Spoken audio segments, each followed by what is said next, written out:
Good evening. Laura Donnelly here with Strange and Interesting Times, day 186, because yesterday I lost count. So I'm coming to you from Dancing with Ease, Body, Brain Balance.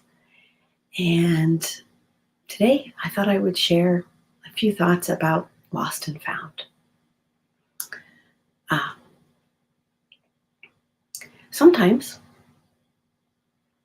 I revisit things, drawing things I did when I was younger, and I feel like these things make me happy. And I sort of feel like I lost them.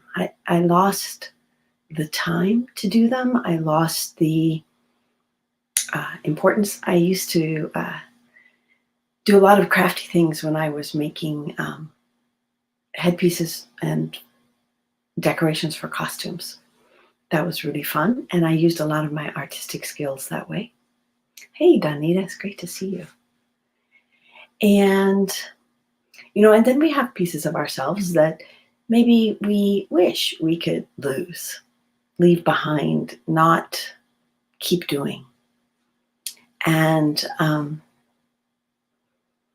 so I just thought about this as because sometimes I think about all these COVID times. What are we losing, and what are we finding, and what are we glad to be letting go by the wayside? And what are we looking forward to? Hey, Sharon, great to see you. What are we looking forward to picking back up again? Now, for me, and I'm pretty sure for my friend Sharon, family gatherings, real, actual family gatherings. And somebody, maybe it was my friend Vanessa, posted a Winnie the Pooh and Piglet cartoon about Piglet was missing hugs. And he said that hugs were one of the things that humans did the best. And my family, big huggers, big patters. And whether it's true or not, we're all pretty much older. And when we see each other, we assume that we are not contagious to each other. Now, this is not necessarily the truth, but this is how we act, because we see each other, and it's been a while, and we want physical contact.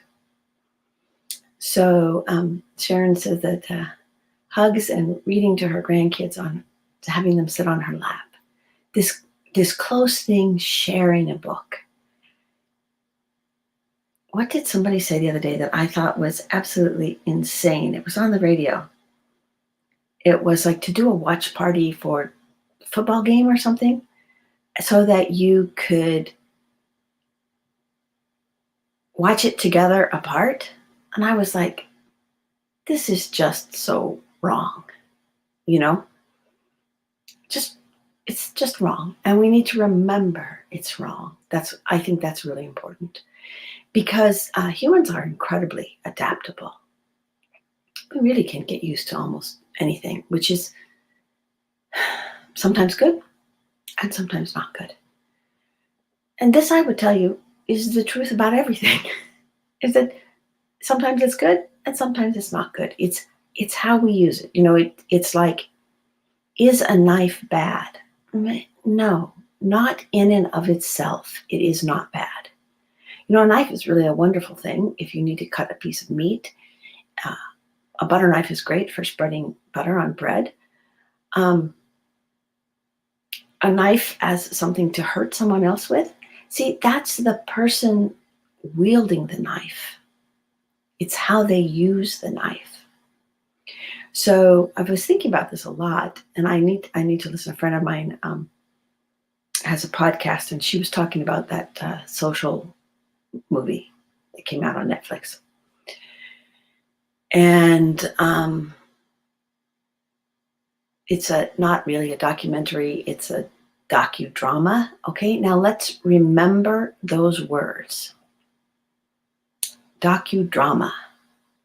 So it is some fact added to some fiction, because drama is a story, a dramatic story. Usually it has an arc, beginning, a middle, and an end, some kind of crisis, or there's another word for this, like important event. There's another word for this in literature.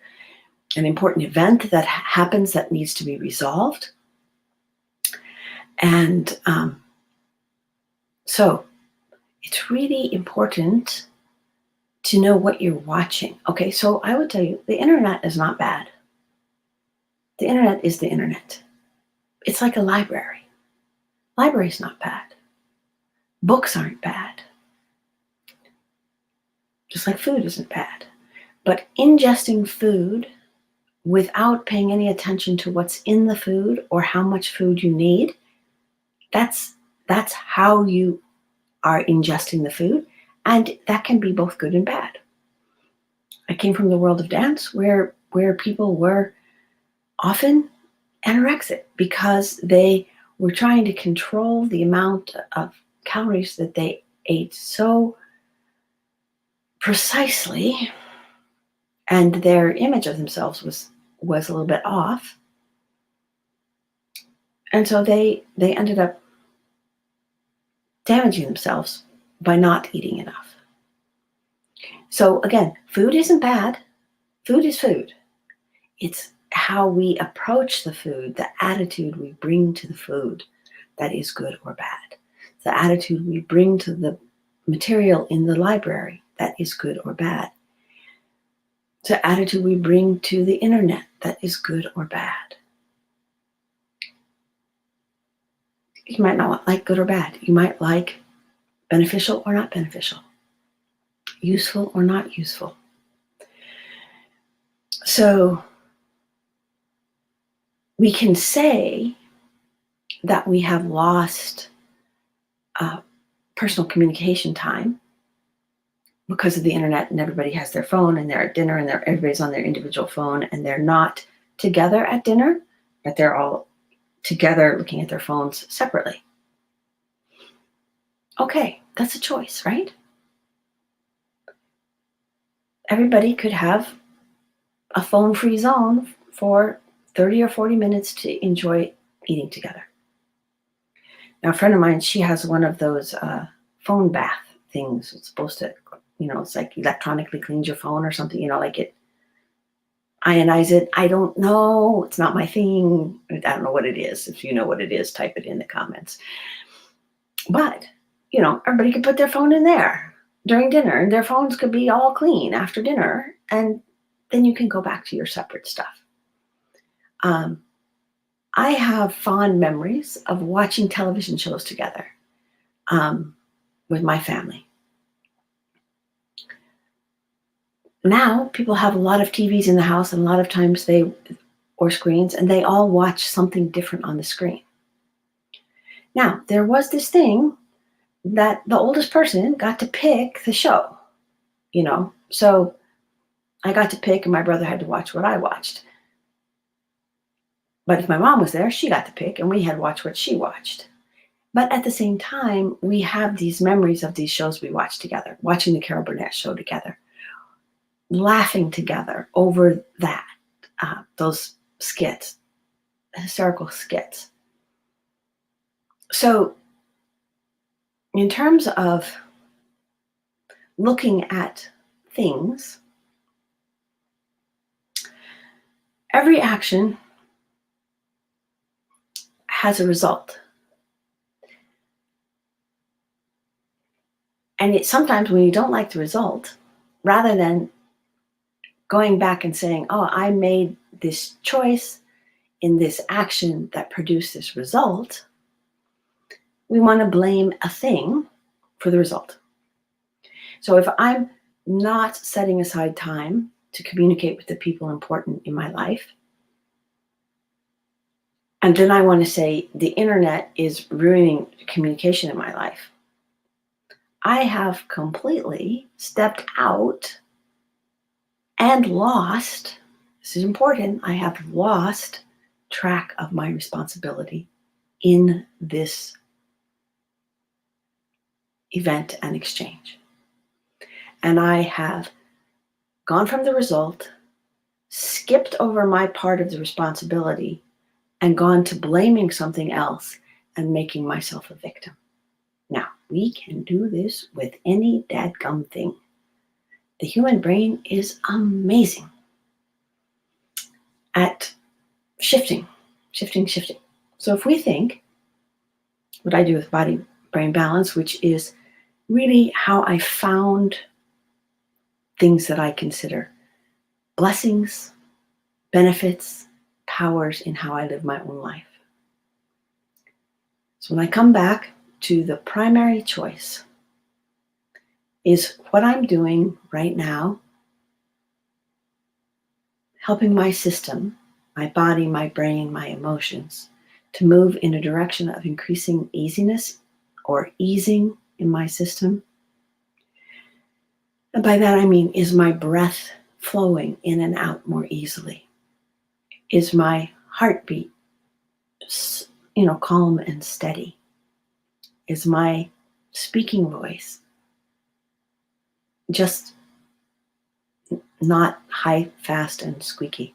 Because one of the things I lost in finding this body-brain balance practice was my Minnie Mouse voice.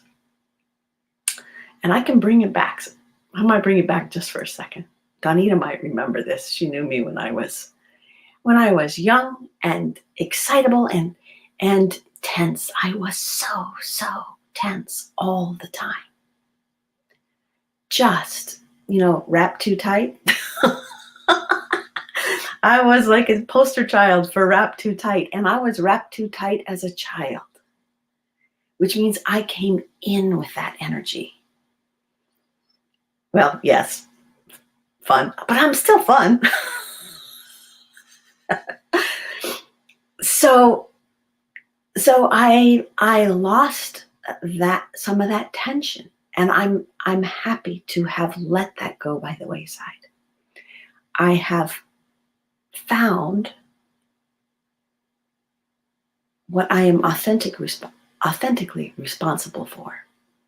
Part of the reason I was wrapped so tight when I was young is I was taking a lot of responsibility for hundreds of things that I could not control or fix. And in that place of